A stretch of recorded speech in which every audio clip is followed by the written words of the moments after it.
Du sable blanc et fin sur 15 km. Des eaux limpides, de loin seulement. Car l'envers du décor, ce sont ces usines, ces monceaux de déchets. La baie de Han était un paradis. Aujourd'hui, c'est une décharge à ciel ouvert, une bombe toxique à retardement. Alors ces femmes ont fait de la pollution leur ennemi.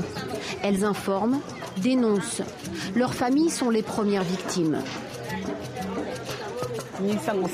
Ce sont nos enfants qui se baignent dans la baie et qui sont malades. Nos maris sont des pêcheurs, ils font vivre nos familles. C'est pour cette raison que nous avons créé une association de lutte contre la pollution. Et les initiatives sont nombreuses. Dès le plus jeune âge, on est sensibilisé. Dans les classes, sur les terrains de foot, au coin des rues, partout, on alerte. Les enfants de Mbakisek ont fréquenté cette école. Lui a connu la baie à la belle époque. Petite visite guidée. Voici le canal 6, surnommé le fléau de Han. L'odeur est insoutenable. Vous voyez ça? Nous en avons dénombré 42. Toutes les industries qui sont dans la zone industrielle, par le moyen d'ouvrages comme ça, évacuent clandestinement leur eau usée dans le canal 6. C'est pourquoi ce canal est le premier pollueur de la baie de Han. Un projet de dépollution existe. Depuis 2002, il dort dans les cartons. Mais bonne nouvelle, les travaux devraient commencer.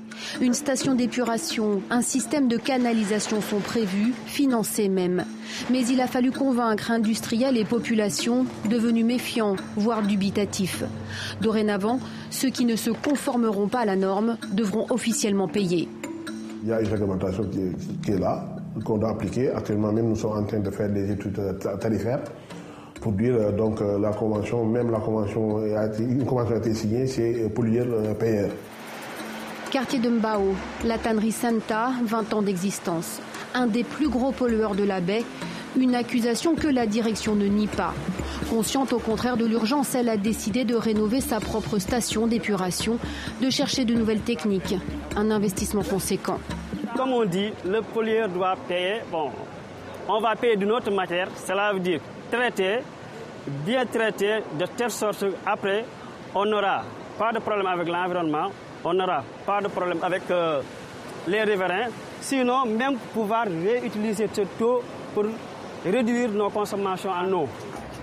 Une entreprise qui joue le jeu, mais combien reste sourde.